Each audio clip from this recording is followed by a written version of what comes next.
une matinée, Zé est déjà sur pied. Ça va et ça vient dans tous les sens. Les habitants de cette commune située à environ 46 km de Cotonou vaquent à leurs occupations quotidiennes. D'une superficie de 643 km², Zé est l'une des contrées du Bénin où l'agriculture reste la principale activité de la population. L'ananas occupe la place de choix dans les productions. À Goulo, l'un des villages de l'arrondissement de Zé-Centre, Dominique produit de l'ananas. Il est venu ce matin pour un contrôle de routine.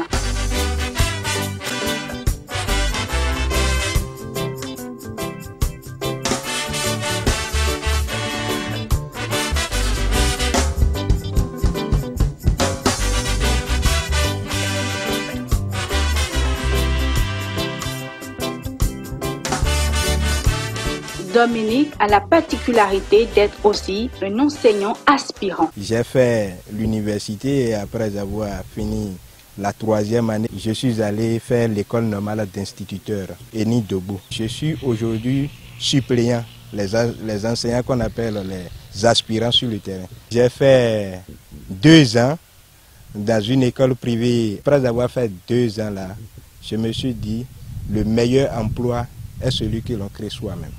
Donc il faut que je regagne mon village pour continuer encore avec l'activité que j'exerçais au moment où j'étais à l'école. Nous sommes dans mon champ d'ananas.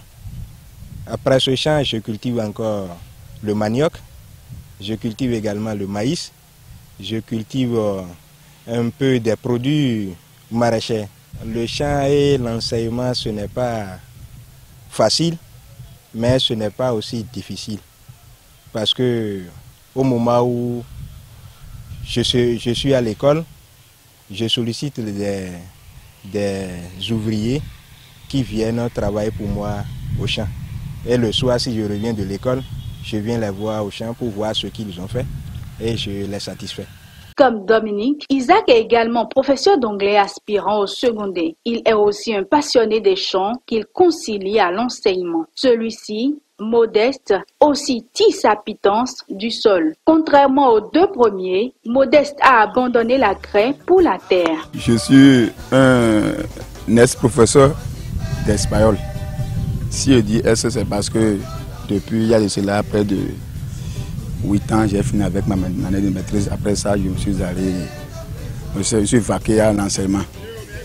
Après quoi, comme je ne me suis pas retrouvé, j'ai dû rebrousser chemin vers le champ.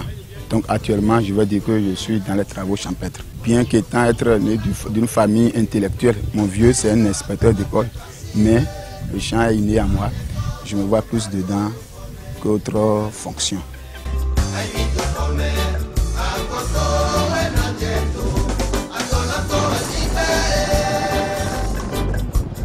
De Koudokwe, nous mettons le cap sur Dokodji. Dans ce village peu difficile d'accès, Félicien, agent commercial d'un réseau GSM, nous amène dans 2 de ses champs juxtaposés. Il consacre lui aussi ses jours de repos aux activités champêtres. Il raconte comment il arrive à répondre présent sur les 2 terrains. 2 boulots à la fois, c'est pas quelque chose qui est très facile pour moi, mais je suis en train de les entreprendre. Le fait que je suis agent commercial, je m'occupe de la vente. Maintenant, je trouve l'occasion de faire le champ un peu. Je fais le champ du fait que ce que je trouve de l'autre côté ne me suffit pas tellement à payer encore les produits vivriers du champ. Le maïs, je le fais. Je fais encore le manioc qui est un peu bon aujourd'hui. Et j'ajoute encore l'haricot que vous voyez de l'autre côté. Il faut avouer que son interview a été perturbée par plusieurs appels de clients. Mais cela n'a pas empêché Félicien de griller quelques maïs frais à notre équipe de reportage.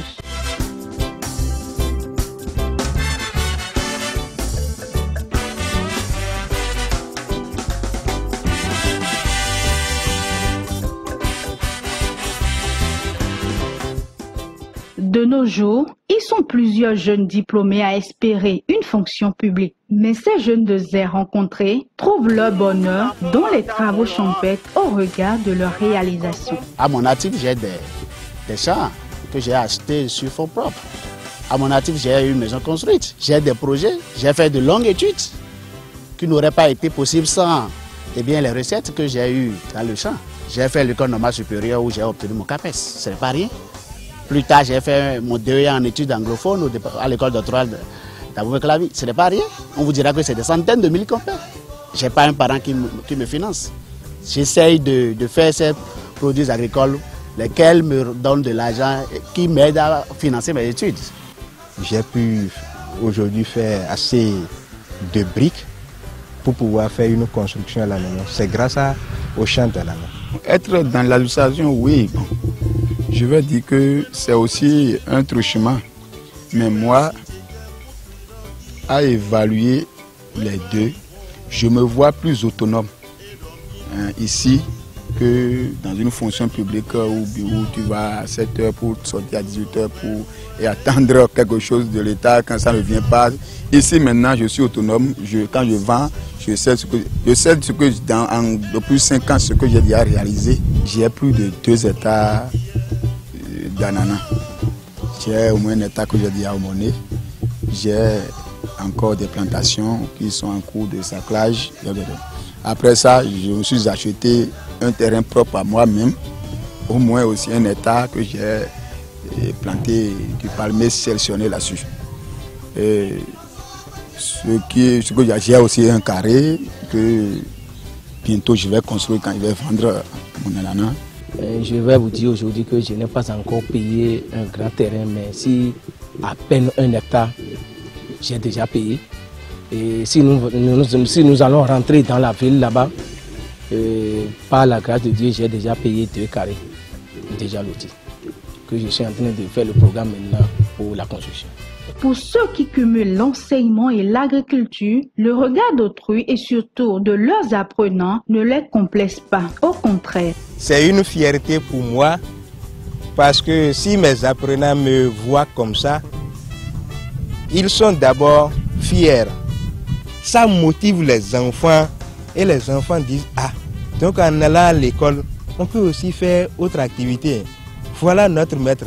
Il vient toujours à l'école et il parle couramment le français, il travaille bien avec nous à l'école. Pourtant, si tu vas encore le voir au champ, il est encore prêt, il tient la roue et il sac bien. » Donc c'est une fierté pour moi, ce n'est pas une honte. C'est une question de complexe qu'il faut dépasser. Il arrive même que mes élèves m'accompagnent.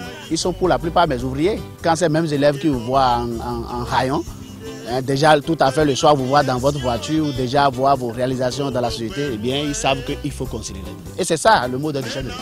Si les zones rurales est un véritable problème en Afrique, ces jeunes intellectuels de Zé se plaisent dans leur milieu de vie. La capitale économique du Bénin, oui, mais... Donc moi, je préfère rester ici parce que je sais que même si je finis les cours à 17 h, je peux déjà faire un tour dans un champ, régler quelque chose, revenir. À Cotonou, tel n'est pas le cas. Je ne suis pas contre la vie à Cotonou, mais il faut avoir un train de vie, il faut avoir un salaire un peu volumineux pour tenir à Cotonou. Ce n'est pas parce que mes papas sont au village que j'ai choisi de rester au village. Parce que tout est cher en ville. Aujourd'hui, si je prends un sac de charbon aujourd'hui là, en ville, il faut préparer au moins 7 000, 8 000 comme ça. Bon, Cotonou aujourd'hui, vous-même vous le savez, que tout se paye là-bas. Pour vivre à Cotonou et être heureux aujourd'hui, il faut avoir de l'argent et il faut avoir une activité à exercer.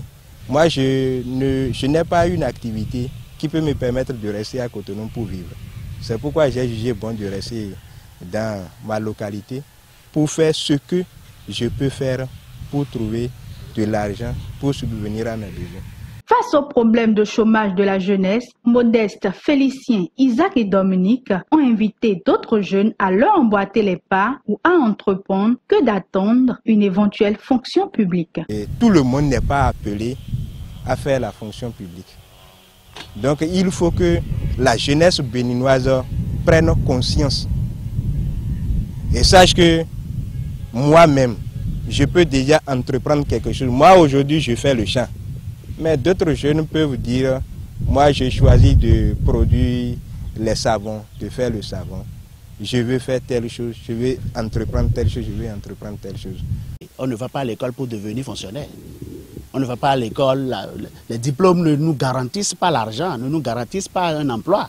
Et si ça ne tenait qu'à moi seul, même l'entrée à la FSA, même l'entrée dans ces lycées devrait être gratuite. Parce que nous avons suffisamment de terre qu'il faut maintenant former les jeunes à cela, qu'ils aient le béaba dans la terre. Et une fois les études terminées, ils rentrent là. Ils ne vont pas être là en permanente attente à un concours. Donc, ils doivent savoir qu'on les a envoyés à l'école juste pour savoir lire et écrire. À eux de s'auto-former, de commencer un peu comme nous le faisons. Et ils auront raison. Si tu as 2 pôles ou bien si on prend pôle et coq, le tout 10, que tu te mets en tête que tu vas créer quelque chose, je suis sûr que d'ici 1 an, tu vas commencer par réaliser. Donc on peut passer par là pour être parmi les meilleurs. Ceux qui vont se dire la fonction publique c'est ça, coûte, moi je vais le déclarer. Moi maintenant, j'ai fini ma maîtrise depuis 2013. Après ça, j'ai fait encore une formation en transit. J'ai fait le port. Mais malgré ça, je suis aujourd'hui ici. Comme dans toute activité, leur choix porté sur l'agriculture connaît aussi des difficultés comme la hausse des prix des fertilisants, le manque de marché d'écoulement des produits. Du coup, ils lancent des appels aux autorités. En attendant ce soutien de l'État, ils le continuent, ce qui est devenu leur passion.